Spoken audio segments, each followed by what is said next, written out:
Assalamualaikum warahmatullahi wabarakatuh. Selamat berjumpa kembali dengan tutorial e-book statistik 1000 halaman. Pada kesempatan ini, saya Sofyan akan sharing tentang pengetahuan, pengalaman, keterampilan di dalam mengolah data penelitian dengan Smart PLS3. Dengan judul yang sangat menarik, sangat penting bagi sahabat statistik semua, yaitu model penelitian second order factor dengan estimasi disjoint to such approach.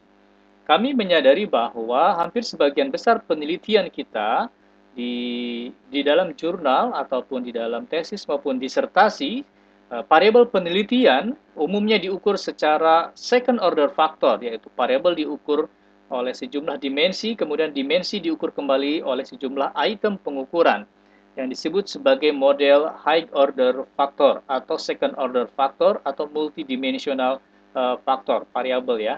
Ini ada 4 kelompok di dalam second order, yaitu tipe 1 reflektif-reflektif, reflektif-formatif, tipe 3 formatif-reflektif, dan tipe 4 formatif-formatif.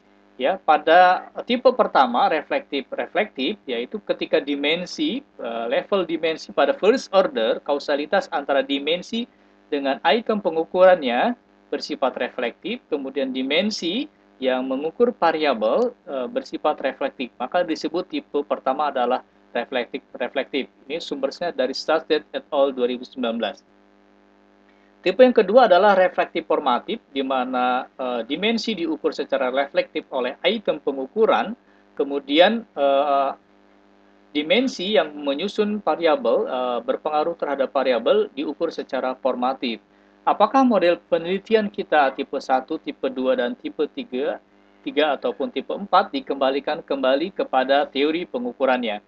Nah, ini ada dua pendekatan estimasi dalam second order, yaitu pertama repeated indicator, yang kedua adalah two-stage approach.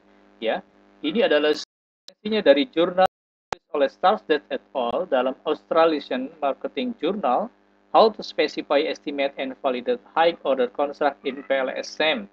Ada dua metode disebutkan. Yang pertama adalah repeated indicator, ya, secara tradisional namanya repeated indicator. Kemudian dikembangkan oleh mereka menjadi the extended repeated indicator. Ya, di sini adalah pengembangan dari repeated indicator itu sendiri, yang diberi nama extended repeated indicator approach. Yang kedua adalah two-stage approach di sebelah kiri. Nah, di dalam two-stage approach sendiri ada dua aliran atau dua metode kembali, yaitu pertama di embedded two-stage approach, ya, yang kedua adalah disjoint two-stage approach. Pada kesempatan ini kami ingin sharing kepada Bapak Ibu tentang metode disjoint two-stage approach di dalam menyelesaikan estimasi second order factor. Kembali kepada PowerPoint penelitian kita, di mana pemberdayaan guru, elusitas, dan motivasi diukur secara second order, dan kepuasan guru diukur oleh secara first order. Pemberdayaan guru, reflektif-reflektif, sama juga dengan elusitas, tetapi motivasi diukur secara reflektif-formatif, ya. Ini adalah teori pengukuran di dalam motivasi, di mana item yang mengukur dimensi itu bersifat reflektif, kemudian dimensi ini berpengaruh atau menyusun motivasi, maka disebut formatif. Oleh karena itu, jenis pengukuran motivasi adalah tipe kedua, yaitu reflektif formatif. Ya, sekali lagi ini referensi teorinya dari Ellsberg Motivation, Extrinsic Motivation dalam Edgar et al. 2013, bahwa motivasi itu disusun atau dipengaruhi oleh supervisi, working condition, dan regulasi. Oleh karena itu, maka tipe motivasi, tipe pengukuran motivasi bersifat reflektif formatif. Kita ingat kembali, ini adalah model pengukuran kita seperti ini. Pada hipotesisnya, langkah di dalam Smart PLS untuk two-stage approach atau disjoint two-stage approach ada dua langkah. Pertama adalah stage 1, yaitu estimasi pada level first order level, yaitu kausalitas antara dimensi dengan item. Kemudian dievaluasi pada level first order seperti biasa, evaluasi model pengukuran reflektif, karena semua model pengukuran kita pada level first order adalah reflektif. Kemudian yang paling terpenting, tahap yang ketiga, menyimpan latent variable score. Ini stage yang kedua, kita pada level score, second order, yaitu kausalitas antara variabel dengan dimensi. Kemudian seperti biasa, kita evaluasi model pengukuran, struktural, dan kebaikan model. Kita gambarkan pada stage yang pertama seperti ini.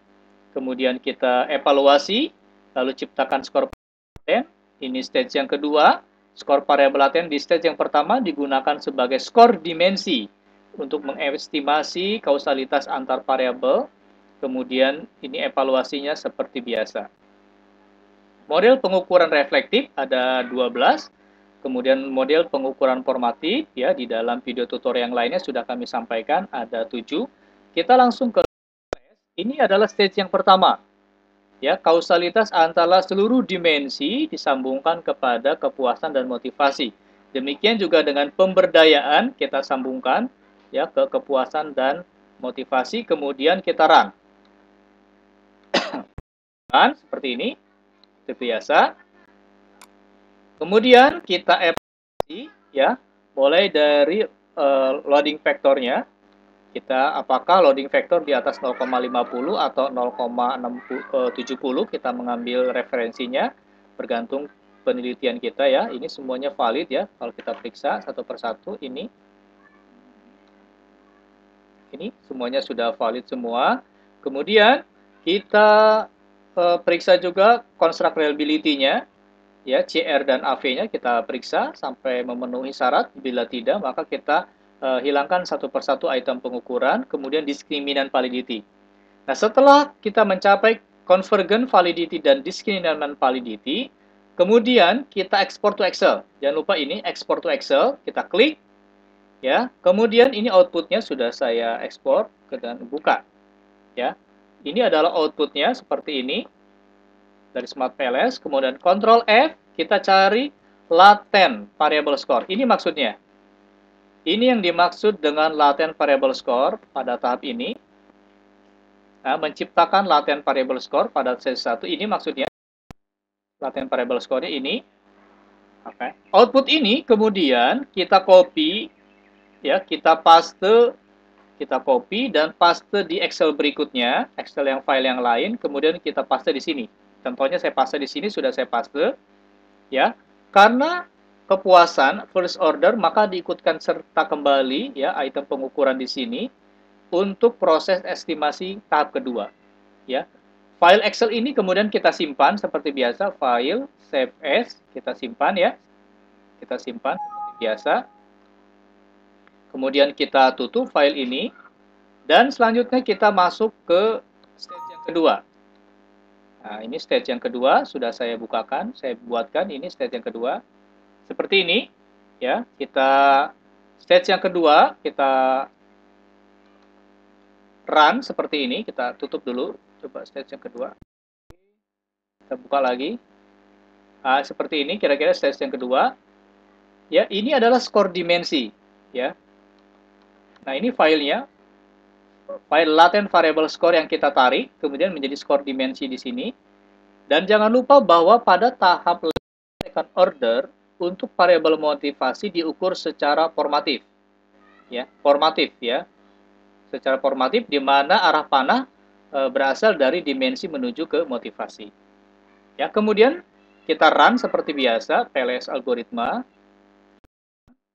dan kita evaluasi terpisah antara model pengukuran sifat reflektif dengan formatif.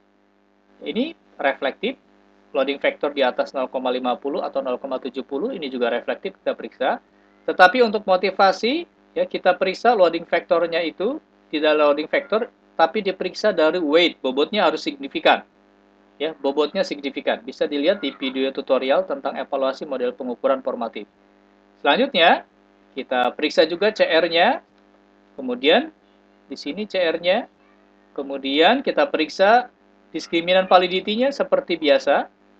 Nah, kemudian setelah itu kita run bootstrap-nya.